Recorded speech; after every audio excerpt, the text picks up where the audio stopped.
You're listening to the Stable Management Podcast, where we discuss the barn management topics that you're passionate about. Hi, everyone. Welcome to the Stable Management Podcast. Our goal is to bring you a real-world look into the parts of horse farm management that you love or hate most, such as stall bedding, farm equipment, and pasture maintenance. During each bi-monthly episode, we'll be joined by an expert guest who shares their experiences with and perspectives on an important stable management topic. I'm your host, Hailey Kerstetter, and my guest today is Dr. Erica Jacquay, Assistant Professor at Midway University. Thank you for joining me today. Thank you so much for having me. I'm excited to be here. So we're going to jump right into our topic today, which is horse trailering safety. If our listeners are anything like me, now that we finally have some nicer weather, we're starting to think about getting out to schoolings and shows and clinics. So we'll be trailering more. And I'm wondering how we can prepare properly to keep our horses safe and hopefully stress-free during these trailer rides.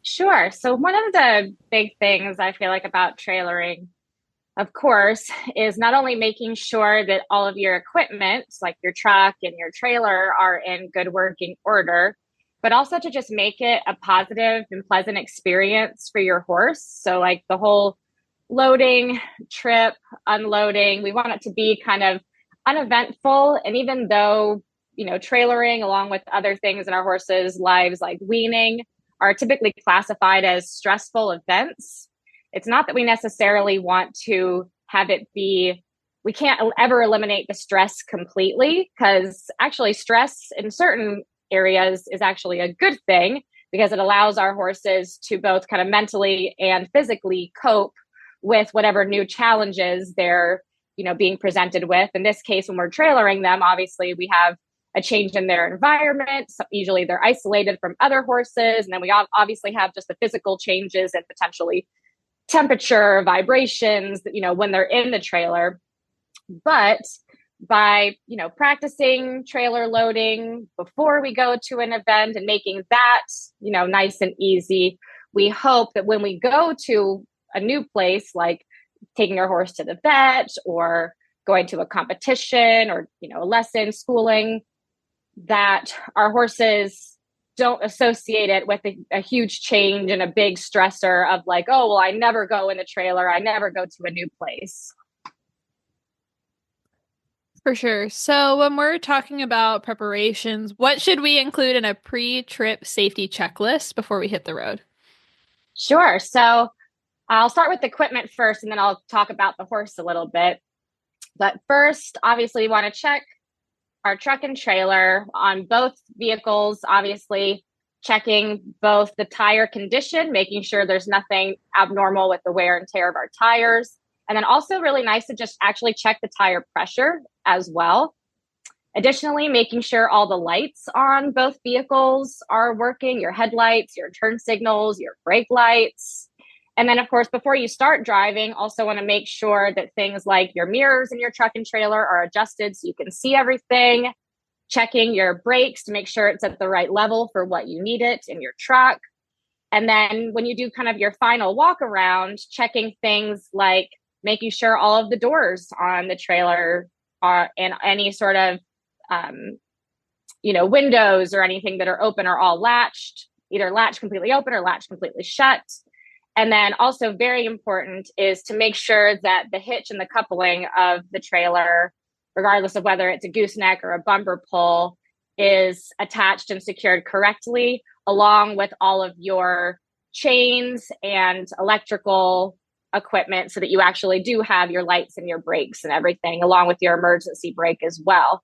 And then you should also probably have some safety equipment in your truck and trailer, whether that's a first aid kit, fire extinguisher, an extra halter and lead rope, along with making sure that whatever on the inside of your trailer, that there's nothing that could potentially cause any damage or injury to your horse. One thing I always do is actually lift up the mats on my trailer and check the floorboards. Again, make sure that none of that potential urine that can come and rot the floor is having any problems. And then also within your trailer, making sure that if you have any other objects like hay nets or potentially like, pitchfork or cleaning equipment in your trailer, that all of that cargo is very securely tied down. And then So that's all for kind of your equipment, making sure that's all in working order. And then with your horse, we can kind of do, pre-checklist of our horse as well, unless we're taking our horse to the vet clinic for an emergency situation, in which case we're kind of just triaging our horse to move it from point A to point B. If you're going to a show or a lesson, it would be a nice thing to just do a quick, physical exam of your horse. Make sure that they're, bright and alert. Do a quick vital sign check on your horse. Take their quick temperature, pulse, and respiration, and make sure that before you even go somewhere, that might be a little bit more of a stressful event, that they're not already experiencing any health problems. And again, obviously, hopefully before you go anywhere, you're going to already groom your horse and, check their legs, eyes, nose, and everything like that. But I think it's something that people sometimes kind of overlook. They just kind of go grab their horse, put it on the trailer. But I think it is important to kind of just get that baseline assessment to make sure, yes, my horse is fit and ready to be transported. Definitely. So I know this is something that we think about a lot of times in the summer because it's obviously hot to us, but year round, how do you ensure adequate ventilation and temperature control inside of the trailer? Yeah, that's a great question. So in the winter, it's usually not as much of a problem because most trailers, you can close up the doors, but you also still want to make sure that you keep vents open so that there is some airflow. But we can obviously, kind of counteract with the colder temperatures with things like blankets. But we can kind of expect the inside of our trailer to always, regardless of the season, be a few degrees warmer inside than the ambient temperature outside. So especially in the summer, making sure that the trailer that you have is ventilated, whether that's a stock trailer that just is already open or a trailer that has windows, usually on the side, and then vents on the ceiling, that all of those are open. You could additionally also put fans on the inside of your trailer if you feel like you need that extra airflow, or if it's an older trailer that just doesn't have the window and vent setup that you would like. One thing that I've also heard of that can be useful, especially on hot days, is actually to take a bag of ice and put it on top of the shavings. If you use shavings in the bottom of your horse trailer, and that can actually just kind of keep the inside of your trailer almost like air conditioned because of the air that's coming through from those vents. So that was kind of a cool trick that I had heard about trailering your horses on hot days, along with, of course, obviously making sure that you stop and rest depending on the length of your trip, and offer your horse water, and then do a quick peek in and make sure that horse is not getting overheated. But we actually did a field study research project trailering some horses to and from their vet clinic in El Paso, Texas. And we were monitoring their temperatures using these really cool under the tail temperature monitors. And these horses, were trailered Texas in September. It was incredibly hot. And this was in a stock trailer. And we did not notice any changes in temperature, which kind of, allows us to think, as long as we do have that good airflow, that good ventilation, that our horses should be able to regulate their temperature pretty well. Even under the best circumstances, travel is stressful for horses. We've all been there, stuck on the side of the road in the middle of nowhere. You can make the journey knowing that US Rider is there for you. Get peace of mind on the road with US Rider's nationwide 24/7 roadside assistance coverage for both you and your horse. Join today at usrider.org. Dr. Bob Coleman was one of my earliest guests on the podcast, and we were just talking about general misconceptions. And I think the biggest misconception we came back to every single time, no matter what, was in reference to ventilation and airflow in really any setting where you keep horses. So I think that's something I've changed my view on the most since starting this is ventilation, because what seems comfortable or ideal to me is really not what my horse wants. So I like that you mentioned that in this setting as well. Absolutely. I think it's something that even some of the other livestock species, have these huge fans, in all of their facilities. And sometimes, I feel like as horse people, sometimes we choose a little bit the aesthetic over the functionality. But I think it's important to always consider not how does it look and how do we feel, but how does that actually affect our horses? Definitely. So circling back to some potential problems that can come up with trailering, what are some of the biggest risks associated with hauling horses, and how could we prevent them ahead of time? Yeah, so we did a survey recently that was published in the Journal of Equine Veterinary Science, where we basically just asked horse owners across the United States, like, what was their biggest concern to horse health? And the number one concern, unsurprisingly, was injury to the horse. And I think that can kind of come in a couple of different areas. Obviously, when you have those horses that might not be as easy to load or as experienced loading, there can definitely be some problems associated with, getting that horse safely on and off the trailer. So making sure that those horses are accustomed to trailering before, again, you get in an emergency situation or a rush situation where you have to get them on the trailer in a short amount of time, where you might, resort to using some techniques that could potentially lead to injury, is definitely one thing. Another thing that's really important, like throughout the actual, journey, is having somebody that's experienced and conscious that they are, pulling a vehicle that has live animals in the back. I remember when I grew up in Pony Club, one of our instructors used to actually have all the kids, go in the back of the trailer and drive, just in a little circle around the farm, so we could truly appreciate what it feels like when someone takes a sharp turn or slams on the brakes. And it's amazing how much balance and coordination that it actually takes to do those, sharper, harsher, jerkier movements compared to someone that, took that extra time to allow for, a nice slow stop, and then having those nice big slow turns. We have to think too, us as the driver, we're sitting in this nice cushy comfy seat, we've got our AC, we might have our music playing, whereas for our horses in the back of that trailer, they are kind of still in an active, bracing position the entire time, unless obviously we're stationary. So really just having that appreciation of all of that balance and coordination that's required, and knowing that it's not as a relaxing experience necessarily for our horses, but the better we are about being conscious of making it a pleasant experience for them, the better they can be. And then hopefully that will then translate into them being more willing, to get on and off the trailer and go with us on these different adventures that we take them on. For sure. Yeah, we talk a lot about, when it comes to emergency preparedness, being sure that your horse is comfortable with just getting on the trailer and being on there, because, you would hate to be in a situation where maybe you have to evacuate, or the horse has to be taken to a hospital and he's not comfortable with loading or with standing on the trailer for a period of time. Right. So for people who are maybe buying their first trailer or just buying a new trailer, what's your advice on choosing the right trailer size and type for various horses?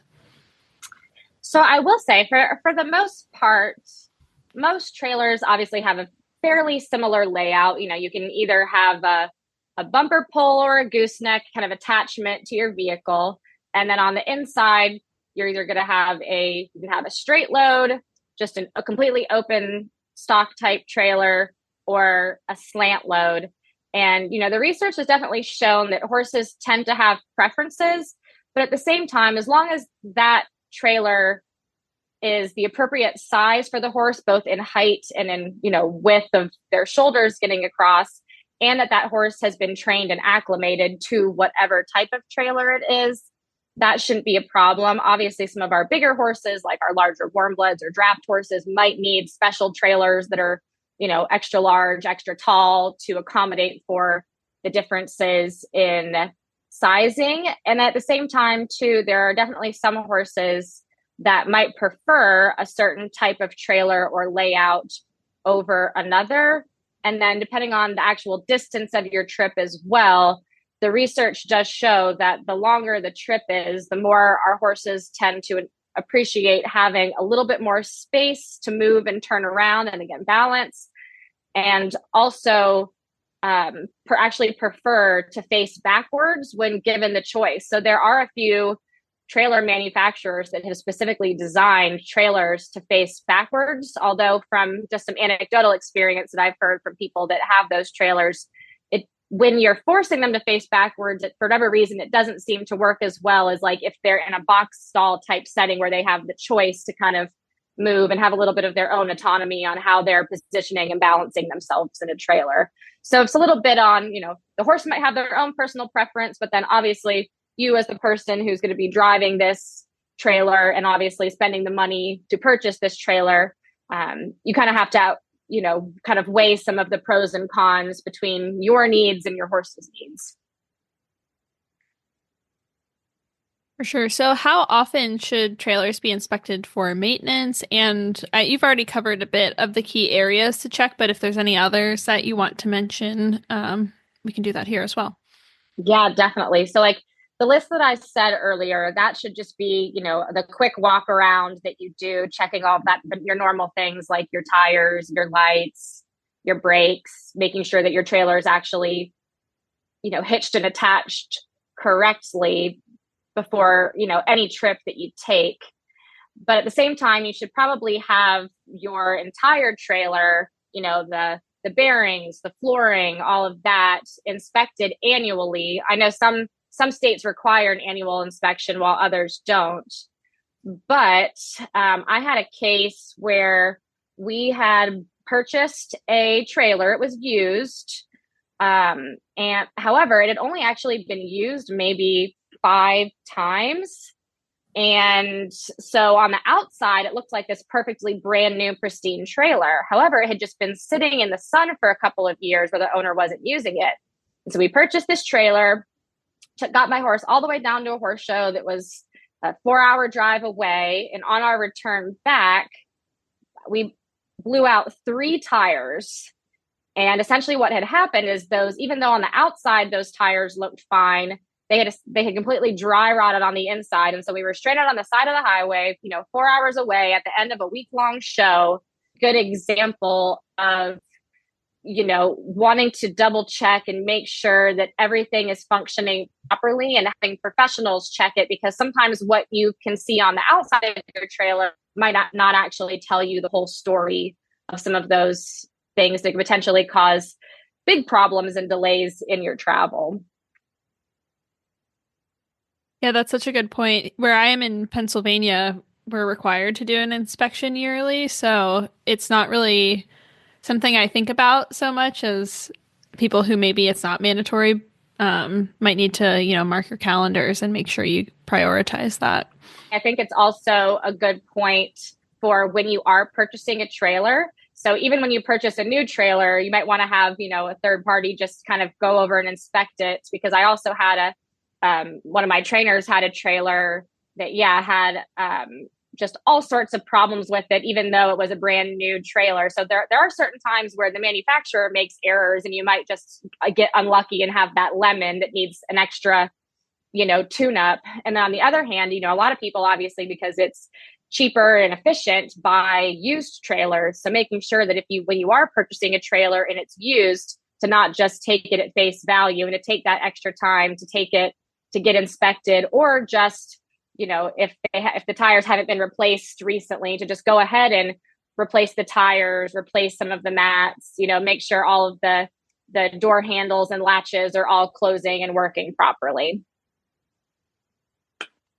Yeah, that's a very good point.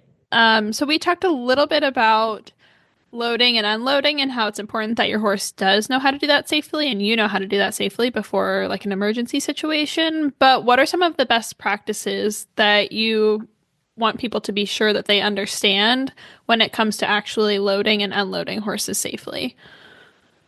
I think one thing that's really important, and again, I kind of mentioned earlier, is that a lot of the time is when we're, trying to get our horse on the trailer, we're rushing to go to a show, our mind is usually somewhere else. And so we don't appreciate allowing our horses to take that extra time to actually kind of, learn how to get on and off the trailer take the time to, adjust to the different lighting changes of coming from usually, it's bright outside and we're having them come into this tiny, teeny, narrow box that's completely outside of, what their natural instincts tell them to do as a fight or flight animal, right? And so taking the time to just allow your horse to investigate the trailer, to go on the trailer. And if you're not someone that's experienced or you start having trouble with getting your horse to just, easily walk on and off of the trailer, to seek the help of someone more experienced to show you how to get your horse on and off the trailer. And then also rewarding them when they're on the trailer. So, making sure you say, give them a scratch and a pat or some treats, and make it a uneventful and routine part of things in your horse's life, I think is probably some of the best advice without getting into any, nitty gritty actual training techniques. For sure. Yeah. I had a horse when I was a little bit younger who was a little bit wary of the trailer, and I really liked that my trainer spent time on days that we had lessons with me practicing loading and unloading her, and we were lucky we had a larger trailer with a side ramp and a back ramp, so we could walk her all the way through, and it looked open and more airy to her. And we were able to build my confidence with loading and unloading her, and her confidence in me and in the situation. So I really appreciated that work from that trainer. I thought that was a really nice activity for us to do. Yeah, that's a really good point too. I think, a lot of trailers, I think they've gotten better as, the manufacturers realize what people like and what the horses like. But yeah, having a trailer that's painted white on the inside is really helpful because it makes it a little bit lighter and more inviting. And then again, when you are loading, making sure you have all of your doors and windows open, and again, making it less scary that we're putting them in this tiny tunnel of a box, and that it's just kind of something they have to, walk up into. And same with unloading, before you even, depending on whether you have a step up or a ramp, actually finding, different places all around whatever farm you're at and practicing backing like down a hill, or practicing backing over poles is actually what we used to use to train some of our horses that we were, usually weanlings or yearlings that we were training that had never been on a trailer before. We would actually just practice by walking them up a little bank and then backing them off of a little bank. So by the time they're actually getting to have to, step up and off the trailer, they already know all of those cues. So the only new thing in the equation is the actual trailer itself, not the cues to walk forward and to back up. Yeah, I like that a lot. So unfortunately, we're already coming to the end of our time today. It feels like it's flown by. I have one more question for you, though, and it's one that I ask all of my guests about their respective topics. And that's, what is one common misconception that you hear about horse trailer safety, or mistakes that you often see people making when it comes to trailering? Yeah, so one that after kind of doing my PhD dissertation research the past couple of years, and I did hint at this a little bit, I think, in the first question, is that stress itself is not bad, but we don't want our horses to be so stressed out that they can no longer focus on, loading on the trailer. And again, they kind of have those natural reactive and flight responses happen. But while a little bit of stress is good to help them cope with the changes, we still want to try to minimize any unnecessary outside stressors that would potentially, again, cause them to cause them to sweat or be anxious or be overstimulated in that environment. So, and I think that, again, comes a lot from practicing loading and unloading, having a driver that's aware, making sure the inside of their environment in the trailer is comfortable, that they can see, that they have a nice temperature, and things like that. And then there are different things that research has shown that does, again, help reduce that stress a little bit, like the way that the trailer is laid out, as well as potentially having another horse be transported with them to kind of reduce that extra stress from being isolated from other horses. Awesome. Well, thank you so much for talking with me today, Dr. Jacquay. It's been awesome, and I've learned a lot. Yeah, no problem. This was great. Thank you for having me. And thank you all for listening today. Please remember to like this podcast, subscribe, leave a review, and recommend the Stable Management Podcast to a friend.